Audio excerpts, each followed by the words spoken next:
አካባቢውን በንቃት የሚከታተል ልክ ሽማግሌም አካባቢውን ነገሮችን በንቃት የሚከታተል ነው።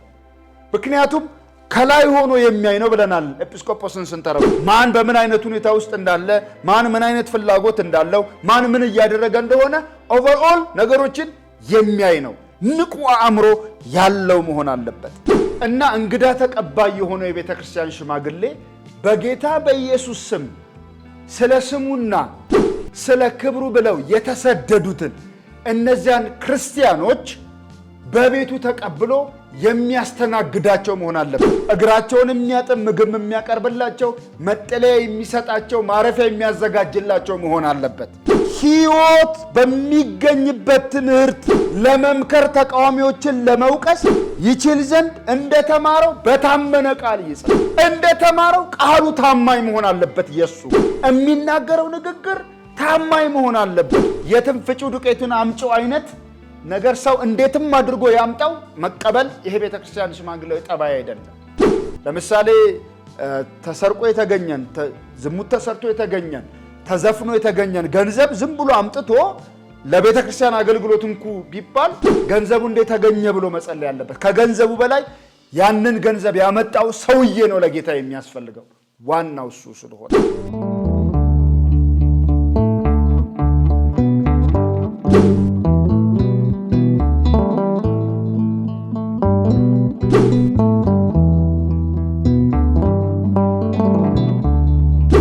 ከእግዚአብሔር አብ ከአባታችን ከመድኃኒታችንም ከኢየሱስ ክርስቶስ ጸጋና ሰላም ለእናንተ ይሁን። የተወደዳችሁ ቅዱሳን ጸጋ በክርስቶስ ኢየሱስ ይብዛላችሁ። እግዚአብሔር የተባረከ ይሁን። እንድንገናኝ እንደገና የቃሉን ብርሃን እንድናይ የረዳን አምላካችንን በክርስቶስ ኢየሱስ ስም እናመሰግነዋለን። ሁልጊዜም በዚህ ሰዓት የቲቶን መጽሐፍ እያጠናን እንደሆነ ይታወቃል። የሐዋርያው የጳውሎስ መልእክት ወደ ቲቶ ባለፈው ስንካፈል የነበረውን ታስታውሳላችሁ። የቤተ ክርስቲያን ሽማግሌ ስለ መዳራት ወይም ስላለ መታዘዝ የማይከሰስ መሆን እንዳለበት ተነጋግረናል። ያም ብቻ ሳይሆን ማንም ቢኖር ሹመት ስጠው ወይም ሹመው ብሎታል።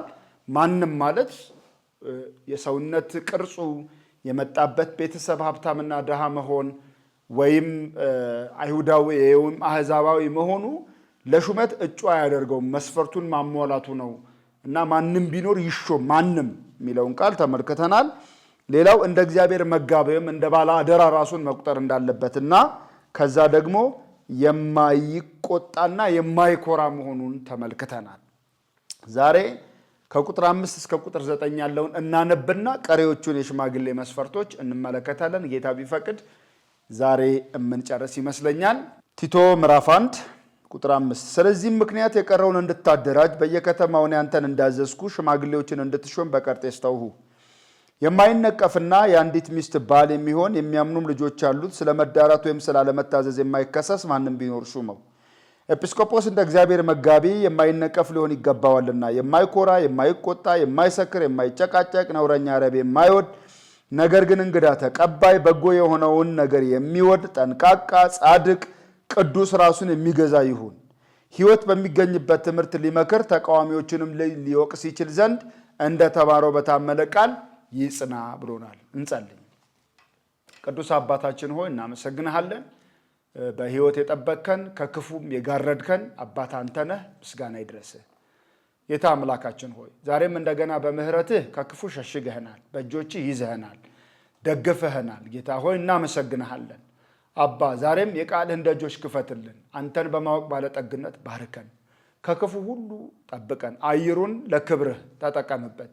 ጌታ ሆይ ይህንን ጉባኤ ለክብርህ ተጠቀምበት። የቃልህን ደጆች አብራልን።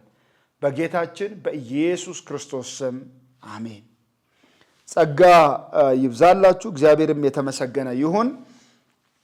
እንግዲህ ዛሬ የምንመለከተው ባለፈው እየተመለከትን ከመጣ ነው የተለየውን ነው። አንዱ ዛሬ የምናየው የማይሰክር የሚለውን ነው። ከነዚህ ከሽማግሌ መስፈርቶች ውስጥ አንዱ አለመስከር ነው ወይም የማይሰክር። ይሄ የማይሰክር የሚለው ቃል ከወይን ወይም ከወይን ጠጅ ወይም ከመጠጥ ጋራ የተለየ ፍቅር የሌለው ማለት ነው። ከወይን ጠጅ ጋር ወይም ከመጠጥ ጋር የተለየ ፍቅር የሌለው ሁልጊዜ ከዛ ጋራ የማይታጣ መሆን የለበትም ነው የማይሰክር የሚለን። ክርስትና ትምህርቱ ውስጥ መጠጥን በተመለከተ ሁልጊዜም የእግዚአብሔር ቃል በወይን ጠጅ አትስከሩ፣ የማይሰክር በመንፈስ ቅዱስ ተሞሉ፣ በወይን ጠጅ አትሞሉ የሚል ማዕት ጥቅሶችን የእግዚአብሔር ቃል ትምህርት ይነግረናል። አሁን ከአንዳንድ ሰዎች ጋር በሚኖር ሙግት አትጠጡ ተብሏል ወይ ብለው ሰዎች ያነሳሉ። አትጠጡ ተብሏል አትስከሩ ነው እንጂ ብለው ያነሳሉ። አዎ አትጠጡ የሚል የእግዚአብሔር ቃል ጥቅስ ፈልገን ልናገኝ አንችልም። አትጠጡ የሚል ስንፈልግ ከጠዋት እስከ ማታ የእግዚአብሔርን ቃል ስንቆፍር ብንውል አናገኝም። ይሁን እንጂ ግን ጤናማው የክርስትና ትምህርት መጠጥን በተመለከተ ምን ያስተምረናል? ምን ያስተምረናል? አሁንም የቤተ ክርስቲያን ሽማግሌ እንዳይሰክር ተጠይቋል። ለቤተ ክርስቲያን ሽማግሌነት ብቻ ሳይሆን ክርስቲያን ሁሉ ደግሞ እንዳይሰክር ተጠርቷል አይደል እንዴ? በተለይ ኤፌሶን መልእክት ላይ እንደምናነበው በወይን ጠጅ እንጂ በምንድነው በመንፈስ ቅዱስ እንጂ በወይን ጠጅ አትሞሉ ይለናል እግዚአብሔር ቃል። እንደገናም ደግሞ በስካር በመዳራት እንዲህ በሚሆነው ነገር ያሳለፋችሁበት ያለፈው ዘመን ይበቃችኋል ይለናል። እንደገና ሰካራም ልክ እንደ ዘፋኝነት የእግዚአብሔርን መንግስት እንደማይወርስ ተነግሯል። ልክ እንዲሁ ይሄ ዘፈን ከስካር ጋር ስካርም ከመዳራት ጋር በአብዛኛው ተያይዞ ነው የምናገኘው። ስለዚህ መጠጥን በተመለከተ የእግዚአብሔር ቃል ምንድን ነው የሚለን? በመጽሐፍ ቅዱሳችን ውስጥ እንዳንጠጣ መጽሐፍ ቅዱስ የሚያስተምረንን ትምህርት እናገኛለን። እንዳንጠጣ ለዛ የሚያነሳሱ በርካታ ጥቅሶች አሉት። ምክንያቱም ከመጠጥ ጉዳት እንጂ ጥቅም እንደማይገኝ የእግዚአብሔር ቃል ነግሮናልና። በተለይ በመጠጥ ምክንያት ክብራቸውን ያጡና ውርደትን የተጎናጸፉ የተከናነቡ ሰዎችን መጽሐፍ ቅዱስ እርቃናቸውን ገልጦ ያሳይ። መጽሐፍ ቅዱስ እውነተኛ መጽሐፍ ነው። የእግዚአብሔር የሚባሉ ቅዱሳንን ጭምር ገበና አይደብቅም። በዘፍጥረት መጽሐፍ ምዕራፍ 6 ጀምሮ በኖህ ሕይወት ታሪክ ውስጥ ያለፈውን ታውቃላችሁ።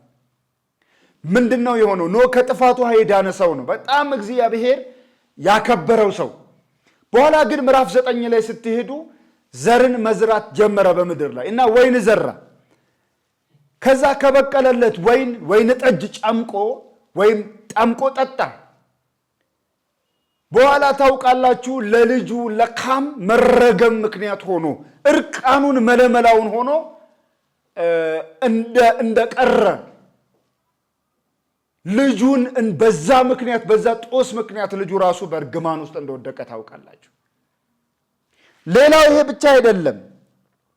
ከትልቅ ጥፋት የዳነው አሁንም ሎጥ በዘፍጥረት መጽሐፍ ምዕራፍ 19 ላይ ቁጥር 33 እና 34 ብንሄዱ መጠጥ ያደረገበትን ነገር ይነግራቸዋል። መጠጥ ምንድን ነው ያደረገው? ሎጥ እኮ እግዚአብሔር ያከበረው ሰው ነው። ከሶዶምና ከገሞራ ጥፋት ያዳነው ሰው ነው። መሃል ላይ ሚስቱ የጨው ሐውልት ሆና ቀረች። ከሁለቱ ሴቶች ልጆቹ ጋር በተራራ ተቀመጠ። በኋላ ምንድን የሆነው? የገዛ ልጆቹ መጠጥ ጠጥተው አስክረውት እሱ በማያውቅበት ሁኔታ ከገዛ ልጆቹ የወለደ ሰው ነው። ስለዚህ መጠጥ ከገዛ ልጆች ጭምር እንድትወልድ ይገፋፋል። በጣም መጥፎ ነው። ስለዚህ መጠጥ ይሄ ነው። ይሄ ብቻ ግን አይደለም። የእስራኤል ንጉሥ ኤላ በአሳ ቤት ውስጥ ሰክሮ በዘንበሪ እንደተገደለ እናውቃለን። አንደኛ ነገሥት ምዕራፍ 16 ቁጥር 10 ላይ። ለምንድን ነው ያ ንጉሥ ኤላ የተገደለው? ጠጥቶ ሰክሮ ነው የተገደለው። ማዕት ስፍራዎች ላይ ማየት እንችላለን።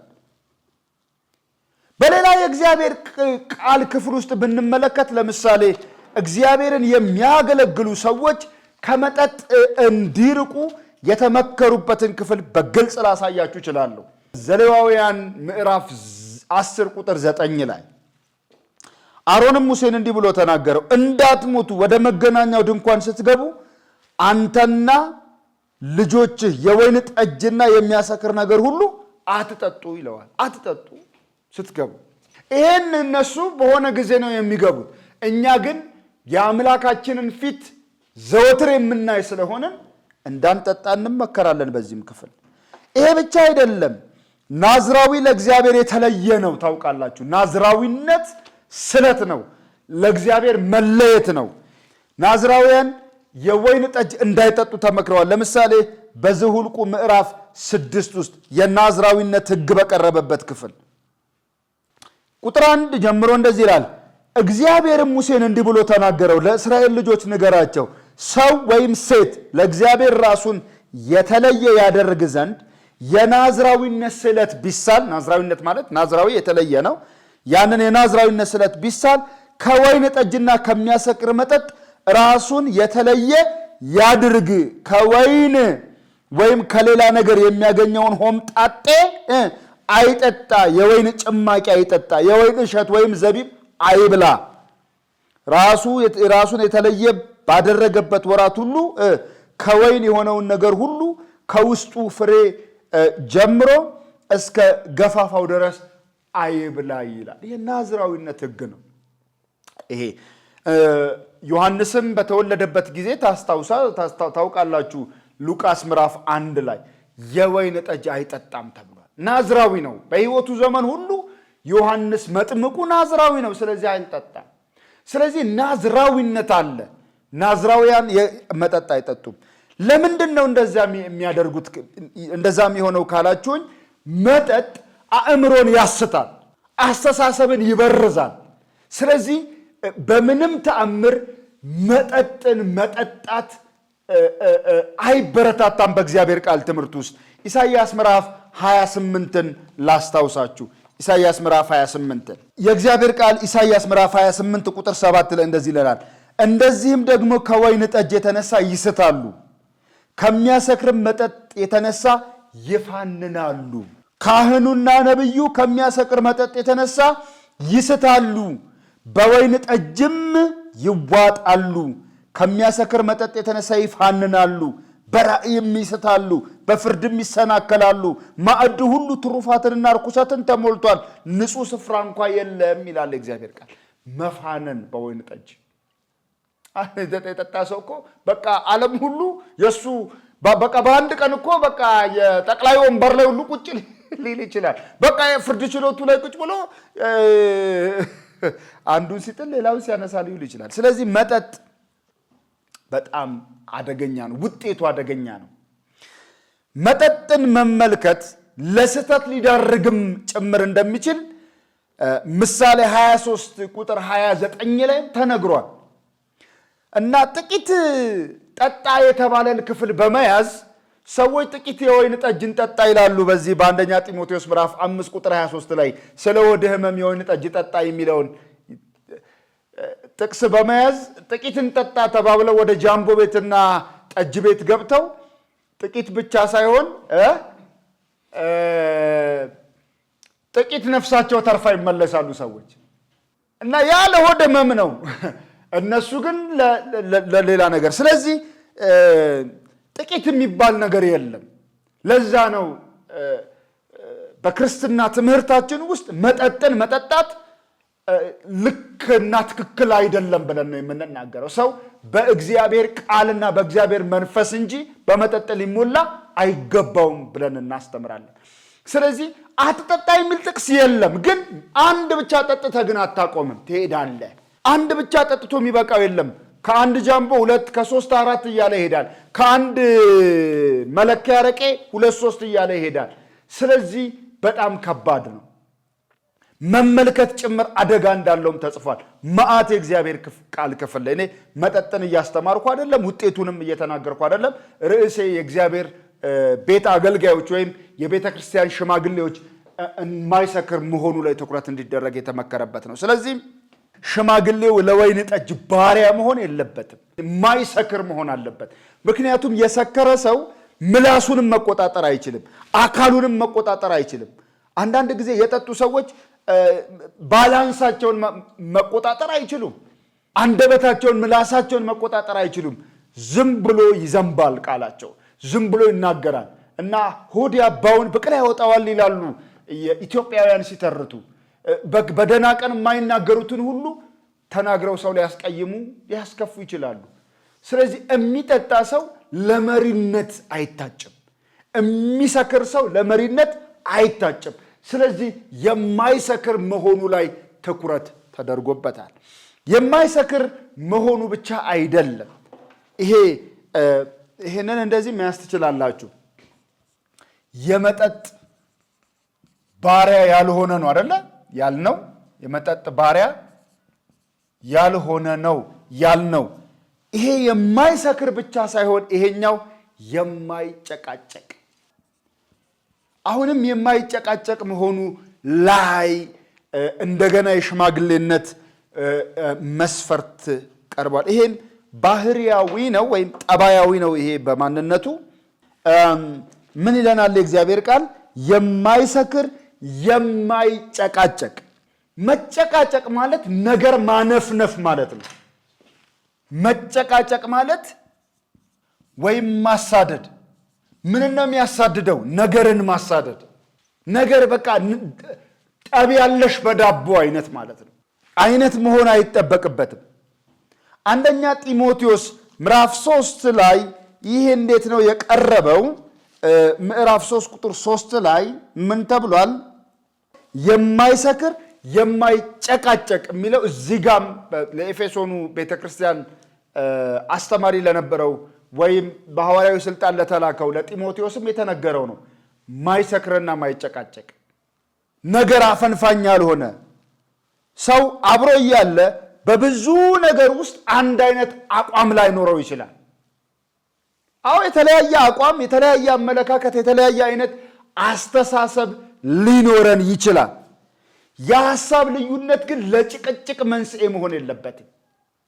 አንድ ሰው ከኔ በተቃራኒ ሐሳብ አለው ማለት እኔ ይጠላኛል፣ አይፈልገኝም፣ አይወደኝም ማለት አይደለም። ጭቅጭቅ ሲበዛ ህብረት ይበትናል። ጭቅጭቅ ሲበዛ ሰው ወደ ህብረት ለመምጣት ያለው ተነሳሽነት ይቀንሳል። ጭቅጭቅ ሲበዛ ሰው እግሮቹ ለህብረት አይፈጥኑለትም። ስለዚህ ከህብረት መራቅ ለሌላ ነገር ተላልፎ መሰጠት ይጀምራል እና በጣም አደገኛ ነው። መጨቃጨቅ ነገር ማፈንፈን ነው። ስለዚህ ከጭቅጭቅ ይልቅ ልዩነቶችን ተቀብሎ የሚያኖር አይነት መሆን አለበት ነው። ሌላው ነውረኛ ረብ ነው። ነውረኛ ረብ የማይወድ ይሄ የቤተ ክርስቲያን ሽማግሌ አሁንም የማይጨቃጨቅ ነውረኛ ረብ የማይወድ መሆን አለበት ብሎናል። ነውረኛ ረብ ማለት ረብ እንደምታውቁት ጥቅም ማለት ነው። ጥቅም ማለት ነው። ነውረኛ ረብ ማለት በነውር የተገኘ ጥቅምንም አይፈልግ።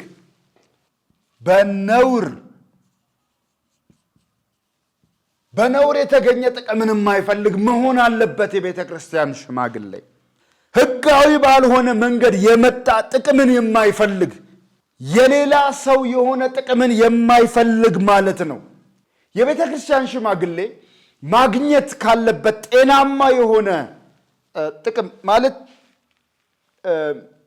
በትክክለኛው መንገድ የሚመጣ ጥቅም፣ ለምሳሌ ቀለብ ሊሰፈርለት ይችላል ከቤተ ክርስቲያን ወይም እንደዚህ።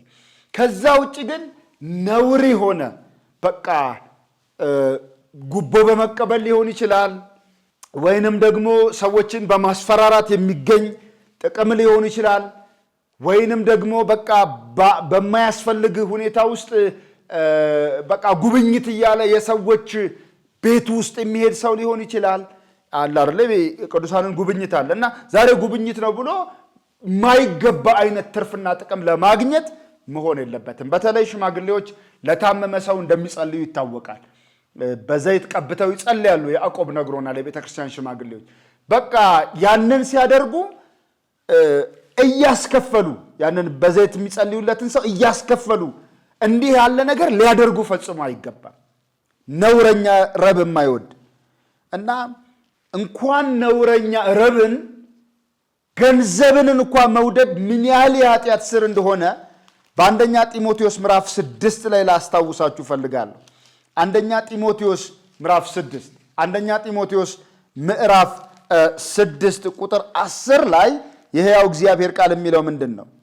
በፈተና በወጥመድም ይወድቃሉ ይልና ገንዘብን መውደድ የክፋት ሁሉ ስር ነውና አንዳንዶችንን ሲመኙ ከሃይማኖት ተሳስተው በብዙ ስቃይ ራሳቸውን ወጉ ይለናል። በጣም ገንዘብን አብዝቶ መመኘትና መውደድ ራስን መውጋት ሆኗል። ገንዘብ ያስፈልጋል ለመኖር፣ ግን ስለ ገንዘብ አይደለም የምንኖረው። ገንዘብ የሚያስፈልገንን ነገር ለማድረግ የምንጠቀምበት መገልገያ እንጂ ዋና የኑሮ ማዕከል አይደለም። ኦፍኮርስ በዚህ ምድር ላይ ለመኖር ገንዘብ ያስፈልገናል።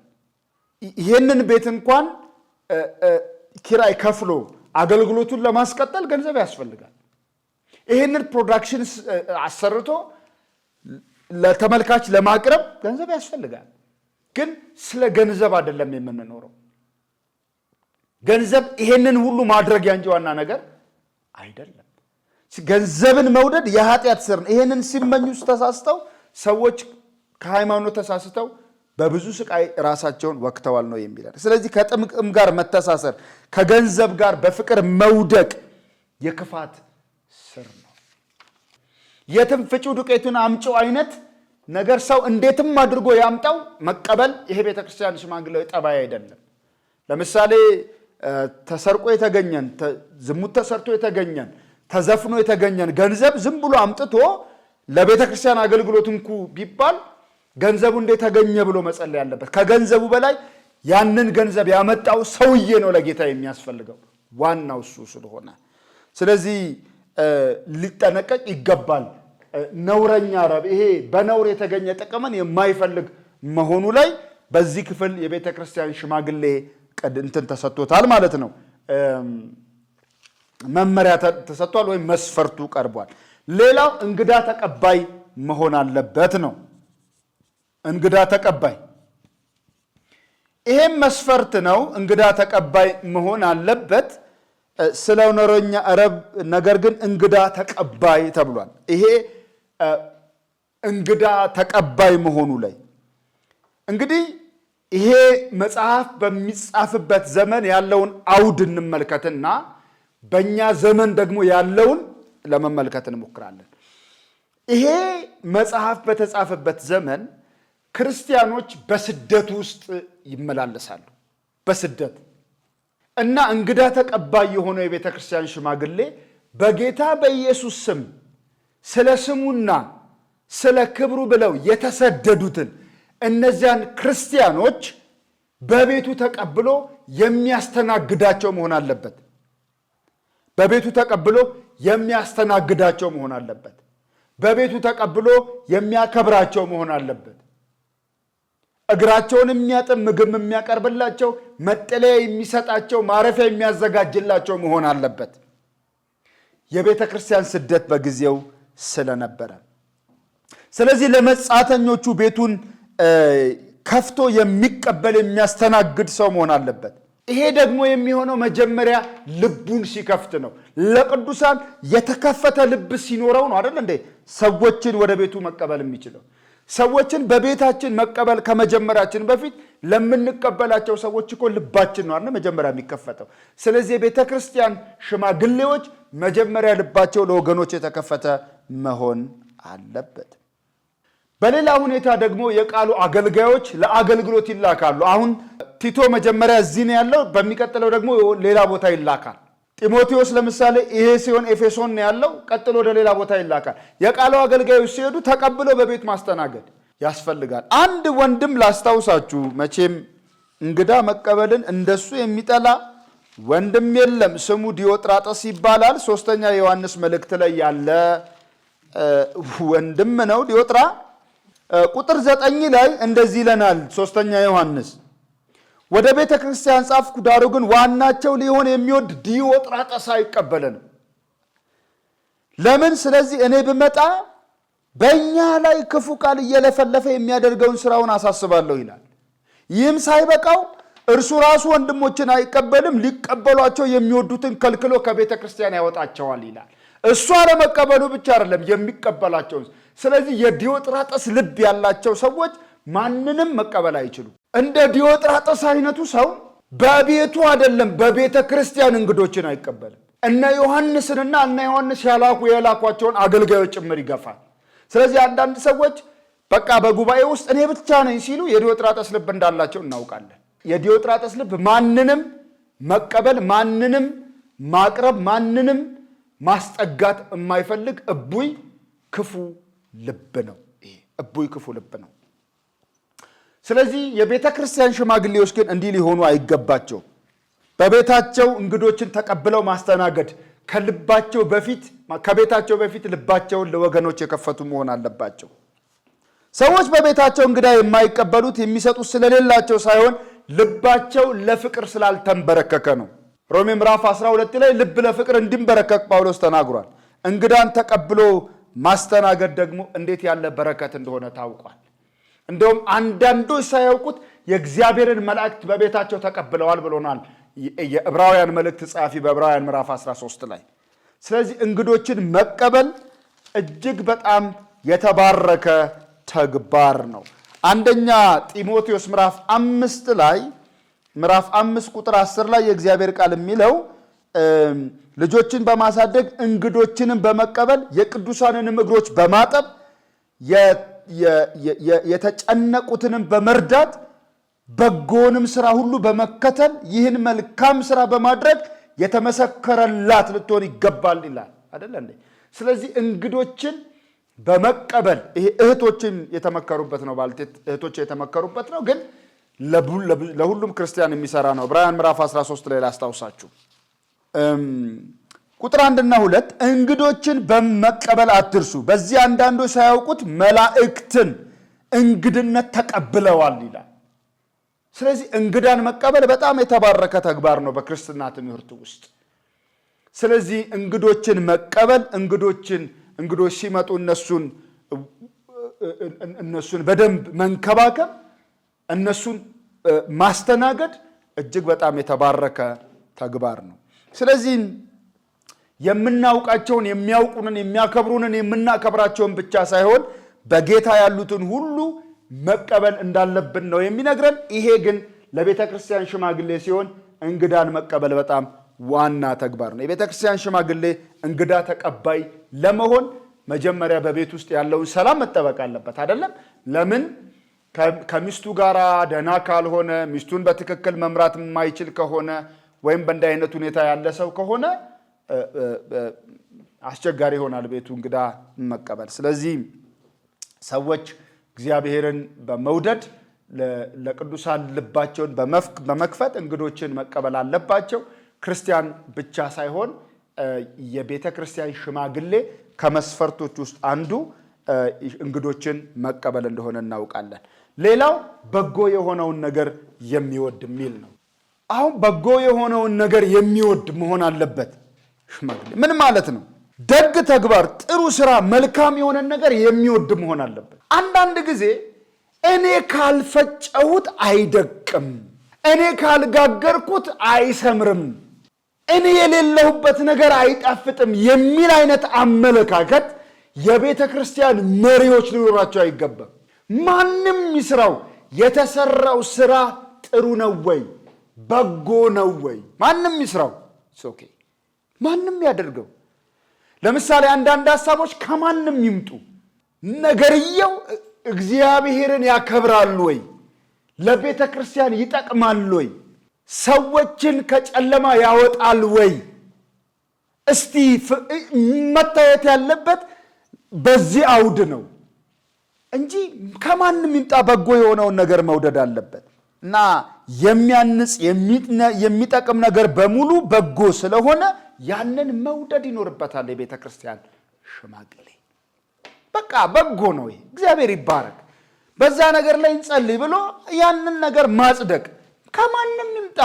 ለምን በቃ ዛሬ ጌታን ከተቀበለ ገና ድክ እያለ ነው ከምንለው አማኝ ለምን አይሆንም ነገሩ የመጣው? በጎ ነው ወይ ነው። እኔ 30 ዓመት 20 ዓመት አገልግዬ እኔ 10 ዓመት ተግጬ ምናምን የሚባል ነገር የለም።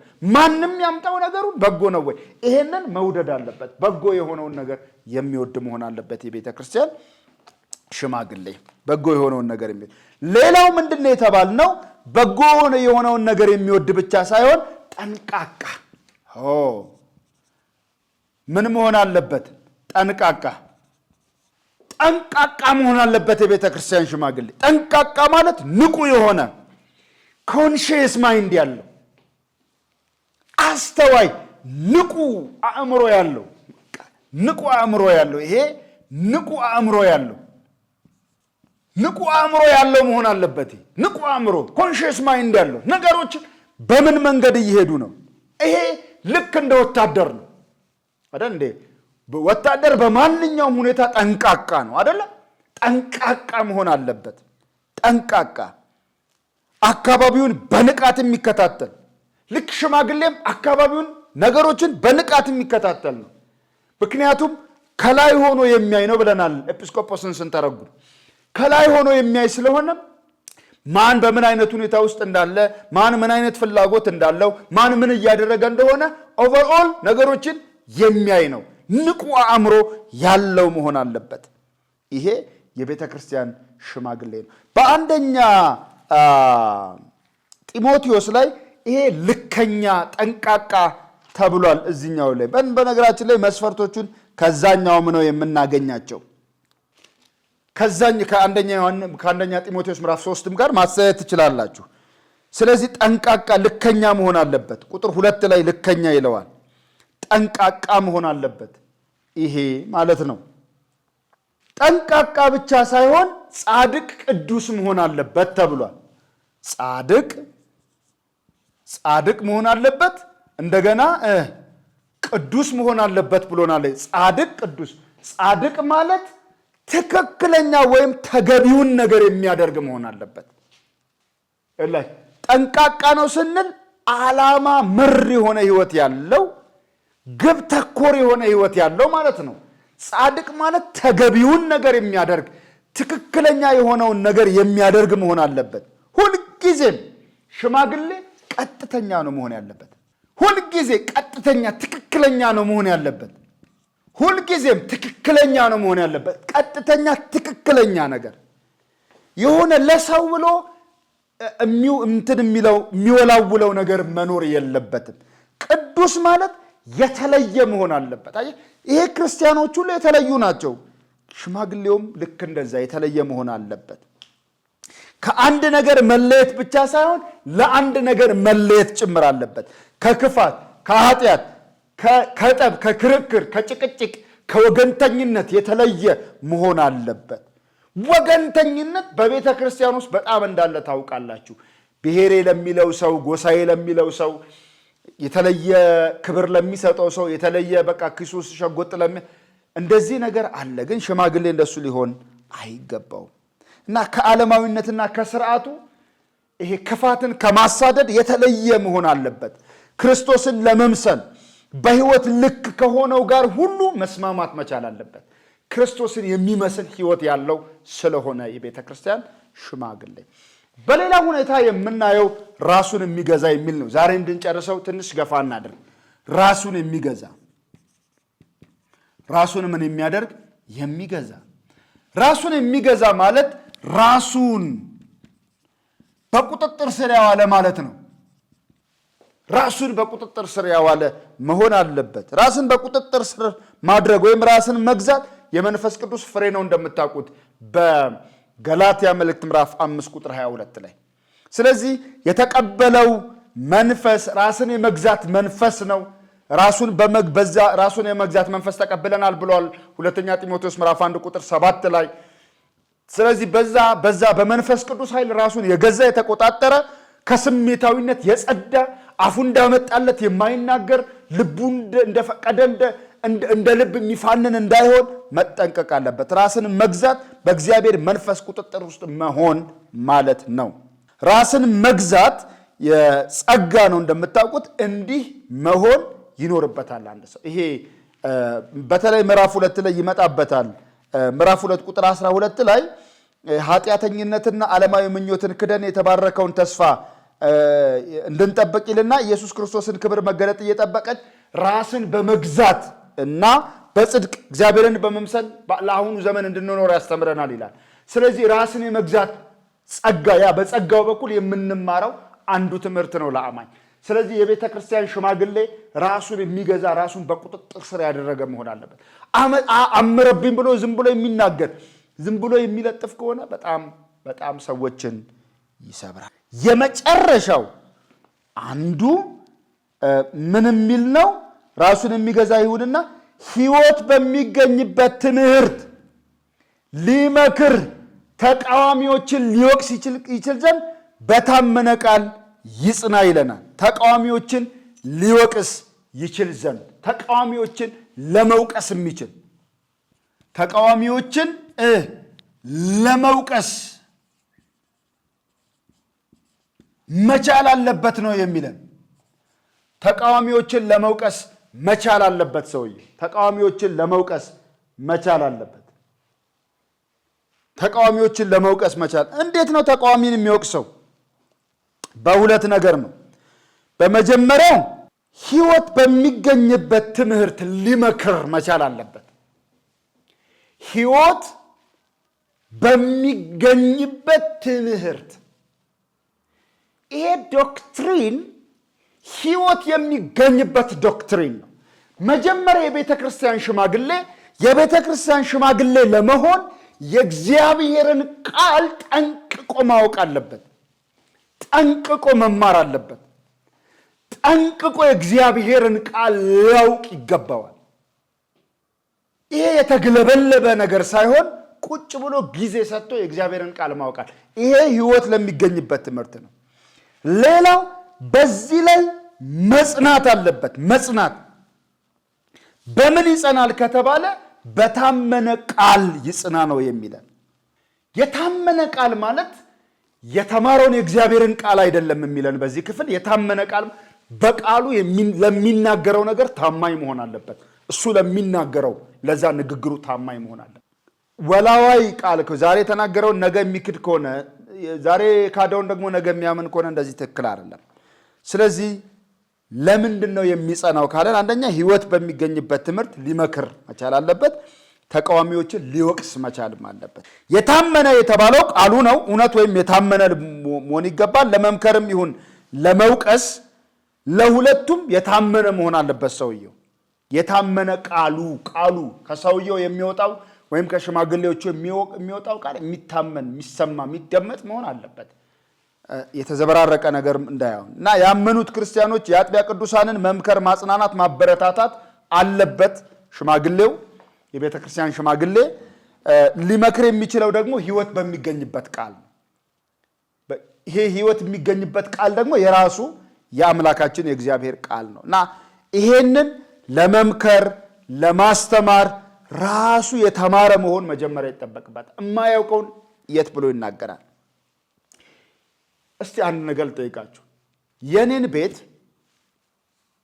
ሰው ቢጠይቃችሁ የት ነው የኤርምያስ ቤት ብሎ አንድ ሰው ቢጠይቅ እዚህ ቦታ ይመስለኛል ትላላችሁ። ሀያት ይመስለኛል፣ መገናኛ ይመስለኛል ትሉ ትችላላችሁ። መገናኛ የት? ስንት መገናኛ ቤት አለ? የቱ ነው የኔ? ሀያት ስንት ሀያት ቢሆን ሰፈሬ ለምሳሌ ስንት ቦታ አለ ሀያት? ስለዚህ እማናውቀውን መናገር አንችልም። ያላየነውን መመስከር አንችልም። ስለዚህ ለመምከር አይደል ተፈለገው? አያችሁ፣ የሚመክረው ማንን ነው? ያመኑትን ነው። ይወቅሳል ተቃዋሚዎቹን ነው። ስለዚህ ያመኑትን ለመምከር ተቃዋሚዎችን ለመውቀስ መጀመሪያ ሕይወት የሚገኝበትን ትምህርት ማወቅ አለበት ሰውየው። ምን ማለት ነው ይሄ? ማለት መጀመሪያ መርዙን ለማጥፋት ማርከሻ መድኃኒቱ እጁ መሆን አለበት። አንዳንድ ጊዜ ምንድን ነው አንዳንድ ትምህርቶች ላይ እኮ ፈርስት ኤድ ምናምን ይሰጣል። ለምሳሌ አንድ ሰው ቢጥለው እዚህ መጀመሪያ የምናደርገው ምንድን ነው? ፈርስት ኤድ አላለም ማንም ሰው እሱን መጀመሪያ፣ አለበለዚያ ሰውየውን እንትን ይለዋል። ልንገራችሁ አንድ ነገር። ለምሳሌ የተሰበረ ሰው ብናገኝ ያንን የተሰበረ ሰውዬ ምንድን ነው ማድረግ የምንችል? አንዳንዴ ሳናውቅ ለምሳሌ እግሩ በመኪና አደጋ የተሰበረ ወይም ድንጋይ መቶት ወይም ጉድጓድ ውስጥ ወድቆ የተሰበረ ሰው በሆነ አጋጣሚ የተሰበረ ሰው እኮ ብናገኝ እንዴት ነው የምናደርገው? አያያዛችን የበለጠ ሰውየውን ወደ ጉዳት ሊጨምረው ይችላል፣ ወይም ሰውየውን ከጉዳት ሊያወጣው ይችላል፣ ወይም ደግሞ እንደዚህ ያንን በዛ ስብራቱ ላይ ያለ ተጨማሪ ህመም ሳንሆንበት ወደ ሐኪም እርዳታ ልናደርግለት እንችላለን። መጀመሪያ ሐኪሞች ምንድነው የሚያደርጉት? የተሰበረ ሰው ሲያገኙ አይደል ቀስ ብለው አይደል የተሰበረው መልሶ እንዳይሰበር ቀስ ብለው አይደለም እንዴ በዚህ በጄሶ ነገር እንትን የሚሉት አይደል? ልክ እንደዛ መጀመሪያ እንዴት ሰውየውን ማከም እንዳለብን ለማወቅ ጤናማውን ትምህርት ማወቅ አለብን። መልሰን እንዳናጠፋ መሆን አለበት። ስለዚህ ጤናማ ትምህርት ማቅረብ፣ ጤናማ ትምህርትን መጀመሪያ ማወቅ ነው። የሐሰት አስተማሪዎችን ለይቶ ለማወቅ ትምህርቱን ጤናማውን ትምህርት መጀመሪያ ማወቅ አለበት። አንድ ነገር ልንገራችሁ። በባንክ ቤት ውስጥ ባንክ ብር የሚቆጥሩ ቴለሮች ወይም ባንክ ቤት የሚሰሩ ልጆች በአጠቃላይ መጀመሪያ ፎርጅዱን እንዲያውቁት አይደለም የሚደረገው አይደለም እንዴ ጤናማውን ብር ነው። ከዛ ከብሮች ሁሉ መካከል ፎርጅድ የሆነውን ለይቶ ማውጣት ይቻላል። ስለዚህ ጤናማው ህይወት የሚገኝበትን ትምህርት አያችሁ፣ ህይወት በሚገኝበት ትምህርት ለመምከር ተቃዋሚዎችን ለመውቀስ ይችል ዘንድ እንደተማረው በታመነ ቃል ይጽና። እንደተማረው ቃሉ ታማኝ መሆን አለበት። የሱ የሚናገረው ንግግር ታማኝ መሆን አለበት። ወላዋይ ምላስ፣ ይሄ በአንድ ራስ ሁለት ምላስ አይነት ገጸ ባህሪ መጫወት የለበትም የሚል ነው። ስለዚህ የቤተ ክርስቲያን ሽማግሌ እነዚህ ሁሉ ምኖቹ ናቸው? መስፈርቶች ናቸው። የተወደዳችሁ ቅዱሳን፣ በሚቀጥለው ጊዜ የቀርጤስ ሰዎች ጠባይ የተዘረዘረበትን እያንዳንዱን ክፍል ደግሞ በሚቀጥለው ሳምንት የምናይ ይሆናል። የተወደዳችሁ ቅዱሳን፣ ለቤተ ክርስቲያን ሽማግሌዎች የቀረቡት መስፈርቶች ሁሉ በአንድም በሌላ ክርስቲያኖች ሁሉ ሊኖረን የሚገባው ነው። ይሄ የተለዩ ሰዎች ብቻ ቤተ ክርስቲያንን በመሪነት የሚያስተዳድሩት ብቻ የሚኖራቸው ጠባይ አይደለም። ይሄ በአጠቃላይ ክርስቲያን በሌሎች መጽሐፍትም ላይ ለመመልከት ሞክረናል። ክርስቲያኖች ሁሉ ሊኖራቸው የሚገባው ነው። የህይወት ኳሊቲ፣ የማሰብ ብቃት፣ እግዚአብሔርን የማክበር ልብ እንዲኖረን የሚያደርጉ ናቸውና እነዚህን በማየት እንደገና በማሰላሰል እንድንኖር በጌታ ፍቅር ጠይቃችኋለሁ። ጸጋ በክርስቶስ ኢየሱስ ይብዛላችሁ። በሚቀጥለው ሳምንት እንገናኛለን። ተባረኩ። እግዚአብሔር ከእናንተ ጋር ይሁን። ጌታ ስለረዳን እጅግ አድርገን እናመሰግነዋለን። የህይወት ቃል ያለው አምላክ መግቦቱን ከኛ ስለማያቋርጥ ሁልጊዜ ከቃሉ ገበታ ስር አስቀምጦ ጣፋጭ የሆነውን ቃሉን ስለሚመግበን ጌታ የተባረከ ይሁን። ጸጋ ይብዛላችሁ።